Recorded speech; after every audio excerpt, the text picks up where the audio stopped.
കൂടിയായ അഡ്വക്കേറ്റ് ബൽദേവ് സച്ചിദാനന്ദൻ നമുക്കൊപ്പം. ഈ വിഷയത്തിനകത്ത് ഇടത് പക്ഷം എന്നുള്ളതിനൊപ്പം തന്നെ ഹിന്ദു വിശ്വാസികളെ സംബന്ധിച്ചിടത്തോളം ഒരേ അഭിപ്രായമൊന്നുമല്ല എല്ലാവരും ആ ശബരിമല സമയങ്ങളിൽ പ്രകടമാക്കിയിരിക്കുന്നത്. പക്ഷേ ഇത്തവണത്തെ കാര്യത്തിനകത്ത് ദേവസ്വം ബോർഡ് സംഘടിപ്പിക്കുന്ന പരിപാടിയാണ്, സർക്കാർ നടത്തുന്നതല്ല എന്നാണ് സർക്കാർ വൃത്തങ്ങൾ ആദ്യം പറഞ്ഞത്. ഈ പോസ്റ്റർ വരുന്ന സമയം വരെ ഒരു പക്ഷേ അതിൽ ഉറച്ചു നിന്നവർ പോലുമുണ്ട്. അതിൽ ഒരു ചോദ്യം ഉയർന്നു വന്നിരുന്നു. രണ്ടാമത് മതേതര സർക്കാരാണ്, ഇങ്ങനെ ഓരോ മതം വേർതിരിച്ച് ഒരു സംഗമം നടത്തുകയാണോ ചെയ്യേണ്ടത് എന്നുള്ള ചോദ്യം എല്ലാമുണ്ട്. അത് ഒരുപക്ഷെ ഭരണഘടനയെ തന്നെ ചോദ്യം ചെയ്തുകൊണ്ടല്ലേ സംഗമം നടത്തുന്നത് എന്നതടക്കമുള്ള ഹർജികൾ പോലും കോടതിയുടെ മുൻപാകെ നിൽക്കുകയും ചെയ്യുന്നു. ഈ ഒരു വിഷയം നിൽക്കുമ്പോൾ കൂടിയാണ് രാഷ്ട്രീയമുണ്ടെങ്കിലും ഇല്ലെങ്കിലും ഈ 9.5 വർഷം നടത്താത്ത വികസനം ഇപ്പോൾ നടത്തണം, ഇപ്പോൾ നടത്തിയേ പറ്റൂ എന്നെങ്ങനെ ഇടത് സർക്കാരിന് തോന്നി എന്നുള്ളൊരു ചോദ്യം വരിക. അല്പം സമയത്തിനുള്ളിൽ നടക്കാൻ പോകുന്ന തെരഞ്ഞെടുപ്പല്ലാതെ മറ്റെന്തായിരിക്കും? ഇതിനകത്ത് പ്രധാന വിഷയം നമ്മൾ പല വേദികളിലായിട്ട് ഇപ്പൊ ചർച്ച ചെയ്തുകൊണ്ടിരിക്കുക ഡയലക്റ്റിക്കൽ മെറ്റീരിയലിസം, അതായത് വൈരുദ്ധ്യാധിഷ്ഠിത ഭൗതികവാദത്തിൽ വിശ്വസിക്കുന്ന കമ്മ്യൂണിസ്റ്റ് പ്രസ്ഥാനക്കാരും ഞങ്ങൾ എതിർക്കുന്ന എന്താണ് സ്പിരിച്വലിസം എന്നാണ് ഞങ്ങളുടെ കമ്മ്യൂണിസ്റ്റ് മാനിഫെസ്റ്റോയിൽ തന്നെ. അപ്പൊ ഇത് രണ്ടും കൂടെ പൊരുത്തപ്പെട്ടു പോകുമെന്നുള്ളതാണ് പലരും ചോദിക്കുന്ന വിഷയം. ഇന്നെന്തായാലും പ്രത്യേകിച്ച് BJPയുടെ പ്രതിനിധി ഒന്നും അങ്ങനെ ഒരു കാര്യം ചോദിച്ചില്ല. അപ്പോൾ ഇത് രണ്ട് ധ്രുവങ്ങൾ നിൽക്കുന്ന രണ്ട് പ്രത്യയശാസ്ത്രം. പക്ഷെ അതിൽ തന്നെ പറയുന്നുണ്ട് കാലാനുഗതമായിട്ടുണ്ടാകുന്ന മാറ്റം അനുസരിച്ച് ദേശങ്ങൾക്കനുസരിച്ച് ഒക്കെ മാറ്റങ്ങൾ വരുത്താം. പക്ഷെ ഇവിടുത്തെ പ്രധാന വിഷയം വികസനം അല്പം വൈകി ചിന്തിച്ചത് കൊണ്ടൊരു തെറ്റായ ധാരണയായിട്ട് മാറും. വികസന പ്രവർത്തനങ്ങൾ എപ്പോൾ വേണമെങ്കിലും നമുക്ക് നടപ്പിലാക്കാം.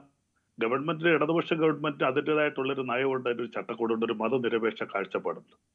ആ മതനിരപേക്ഷ കാഴ്ചപ്പാടിന്റെ വെളിച്ചത്തിൽ നിന്നുകൊണ്ടാണ് ഓരോ കാര്യങ്ങൾ ചെയ്തു പോകുന്നത്.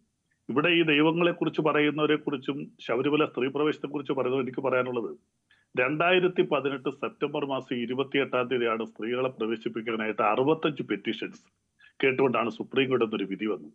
ആ വിധി ഇന്ന് വരെ സുപ്രീം കോടതി സ്റ്റേ ചെയ്തിട്ടില്ല. അതായത് സ്ത്രീകളെ പ്രവേശിപ്പിക്കാം എന്നുള്ള സുപ്രീം കോടതി 2018 വിധി ഇപ്പോഴും നിലനിൽക്കുകയാണ്. അതിനിടയിലാണ് ഈ പറഞ്ഞ സംഭവങ്ങളൊക്കെ നടക്കുകയും ഈ നവപൂജയുമായിട്ട് വരികയും ആദ്യം തന്നെ സ്വാഗതം ചെയ്ത് എതിർക്കുകയും ഇങ്ങനെ പല കാര്യങ്ങളും സംഗമങ്ങളും വിളക്ക് കൊളുത്തും ഒക്കെ വന്ന് കേരളത്തിൽ മൊത്തം ഒരു പ്രക്ഷുബ്ധമായ അന്തരീക്ഷം ഉണ്ടായിരുന്നു. അപ്പോൾ വികസന പ്രവർത്തനങ്ങൾ എന്തുകൊണ്ട് എത്തിയില്ല എന്നുള്ളൊരു ചോദ്യമുണ്ട്. കാലാകാലങ്ങളായിട്ട് അവിടെ വികസന പ്രവർത്തനങ്ങൾ വരുന്നുണ്ട്, അതിനൊന്നും ഞാൻ എതിർക്കുന്നില്ല. സംസ്ഥാന ഗവൺമെന്റുണ്ട്, കേന്ദ്ര ഗവൺമെന്റുണ്ട്, പല രീതിയിലുള്ള വികസന പ്രവർത്തനങ്ങൾ വരുന്നുണ്ട്.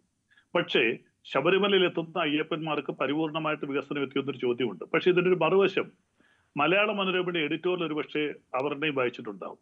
ഈ പ്രാവശ്യത്തെ ശബരിമല സീസൺ കഴിഞ്ഞപ്പോൾ വളരെ പുകഴ്ത്തി ഇടതുപക്ഷ ഗവൺമെന്റിനെയും തിരുവിതാംകൂർ ദേവസ്വത്തിനെയും വളരെയധികം പുകഴ്ത്തിക്കൊണ്ട് മനോരമയുടെ എഡിറ്റോറിയൽ എഴുതി.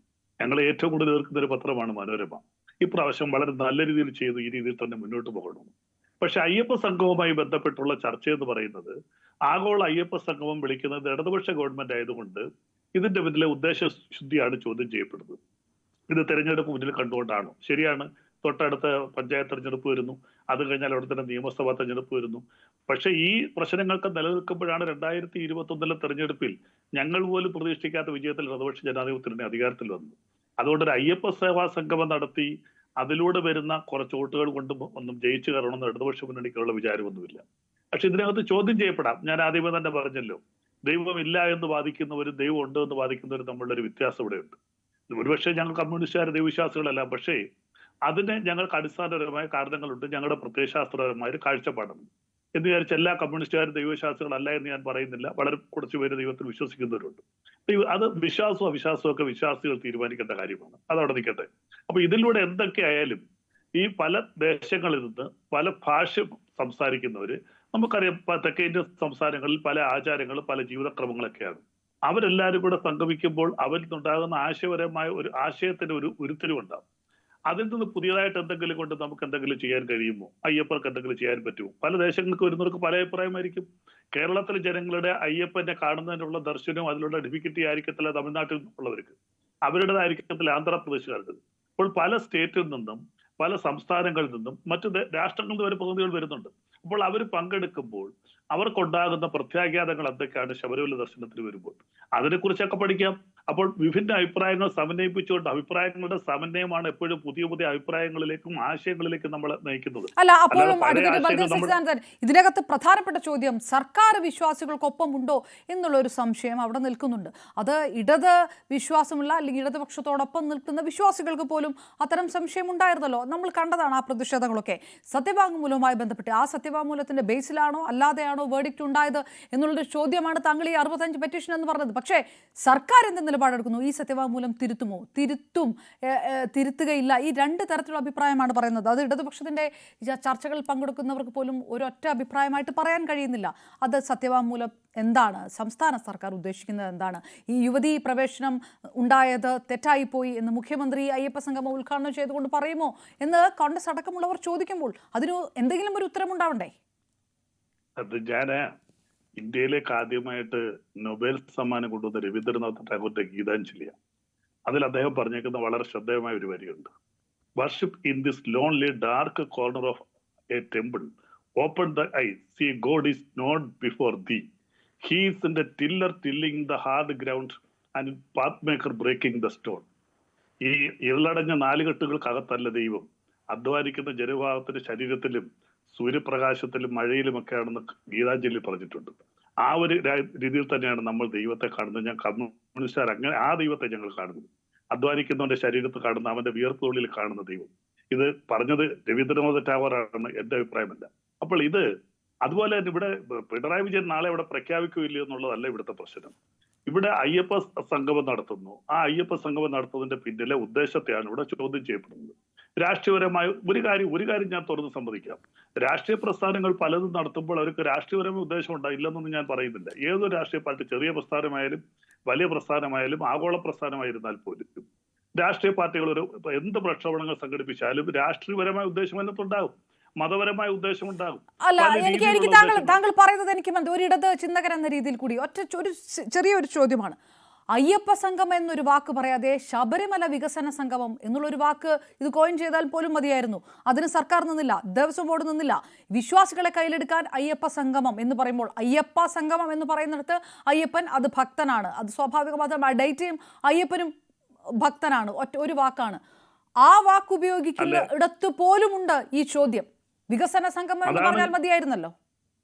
അതാണ്, ആ വാക്കാണ് ഇവിടെ ഏറ്റവും കൂടുതൽ ചർച്ച ചെയ്യപ്പെടുന്നത്. അയ്യപ്പ സംഘം ഇവിടെ ഒരു പ്രത്യേകത ഉണ്ടാ പറഞ്ഞത്. അതായത് ദൈവത്തെ ചില വ്യക്തികളിലേക്കോ അല്ലെങ്കിൽ ചില സമുദായങ്ങളിലേക്കോ ചില മതങ്ങളിലേക്കോ കേന്ദ്രീകരിക്കും. ദൈവത്തെ വിമോചിപ്പിക്കുക. യേശു ക്രിസ്തു പണ്ടി അദ്ദേഹം ദൈവമാണെന്ന് ഒരിക്കലും പറഞ്ഞിട്ടില്ല. അദ്ദേഹം പറഞ്ഞത് കർത്താവാണ് ദൈവം എന്നാ. പിന്നീട് വന്നവരാ ക്രിസ്തുവിനെ ദൈവമാക്കിയത്, നബിയെ ദൈവമാക്കിയത് പിന്നീട് വന്നവരാ. ശ്രീരാമനെയും ശ്രീകൃഷ്ണനെയൊക്കെ ദൈവമാക്കിയത് നമ്മളൊക്കെയാ. കേരളത്തിൽ ചങ്കുവറ്റുള്ള ഒരു മുഖ്യമന്ത്രി ഉണ്ടാകും തിരുവിതാംകൂർ. ശബരിമല കത്തിയപ്പോൾ അത്രയും ദുരാചാരങ്ങൾ നശിച്ചു പോകുന്നതിൽ പോകട്ടെ എന്ന് പറഞ്ഞത്. അതൊരു കോൺഗ്രസ്സുകാരനായിരുന്നു, കമ്മ്യൂണിസ്റ്റുകാരനായിരുന്നില്ല. അപ്പോൾ ഈ വാക്കാണ് ഇവിടുത്തെ പ്രശ്നം. അയ്യപ്പ സേവാ സംഗമം, അയ്യപ്പ സംഗമം. അത് നിങ്ങൾ ഇവിടെ പലരും പറഞ്ഞല്ലോ, ഞങ്ങൾ ബഹിഷ്കരിക്കും, ഞങ്ങൾ അതിൽ പങ്കെടുക്കില്ല. നാളെ ഇവിടെ കേരളത്തിൽ 3.5 കോടി ജനങ്ങളുണ്ട്. അവിടെ പങ്കെടുക്കുന്നതിന്റെ 3000 ചില ആൾക്കാരാണ് പങ്കെടുക്കുന്നത്. 1% പോലും വരുന്നില്ല, 0.1% പോലും വരുന്നില്ല അവിടെ. അപ്പോൾ വളരെ ഒരു ന്യൂനപക്ഷമാണ് അവിടെ പങ്കെടുക്കുന്നത്. അതുകൊണ്ട് അവർ ഈ പങ്കെടുക്കുന്ന ഒരു ദൈവവിശ്വാസികളാണെന്നുണ്ടോ? തീർച്ചയായിട്ടും ആകണമെന്നില്ല. ഇപ്പൊ തമിഴ്നാട്ടിൽ നിന്ന് മന്ത്രി വരുന്നു എന്ന് പറഞ്ഞു, അദ്ദേഹം ഒരുപക്ഷെ അയ്യപ്പനെ വിശ്വസിക്കുന്ന ആളാകണമെന്നില്ല.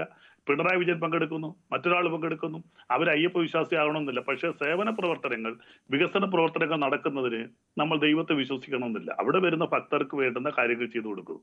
പക്ഷെ ചോദ്യം ചെയ്യപ്പെടാം, ശരിയാണ്, എന്തുകൊണ്ട് നിങ്ങൾ അയ്യപ്പ സംഘം എന്നൊരു പേരിട്ടു? കമ്മ്യൂണിസ്റ്റുകാർക്ക് ചേർന്നാണ് അയ്യപ്പ സംഘം എന്നൊരു പേരിടുന്നത്. നിങ്ങൾ ഈശ്വരനെ നിഷേധിക്കുന്നവർ. ശരിയാണ്, അതാണ് ഞാൻ തുടക്കത്തിൽ പറഞ്ഞത്. ഞങ്ങൾ വൈരുദ്ധ്യാധിഷ്ഠിത ഭൗതികവാദത്തിൽ നിൽക്കുന്നു. അത് പ്രപഞ്ചത്തിന്റെ നിയമങ്ങൾ, അതായത് ലാസ് ഓഫ് യൂണിവേഴ്സ്, അതിനധിഷ്ഠിതമായ ശാസ്ത്രീയ സോഷ്യലിസ്റ്റ് അടിയുറച്ച് വിശ്വസിക്കുന്നവരാണ്. അങ്ങനെ വരുമ്പോൾ ഒരു കാരണവശാലും അങ്ങേയറ്റം ഭൗതികവാദികളായി ഞങ്ങൾ സ്പിരിച്വലിസത്തിലേക്ക് പോകാൻ പാടില്ല. ആ ഒരു കാഴ്ചപ്പാട് തെറ്റ് തന്നെയാണ്.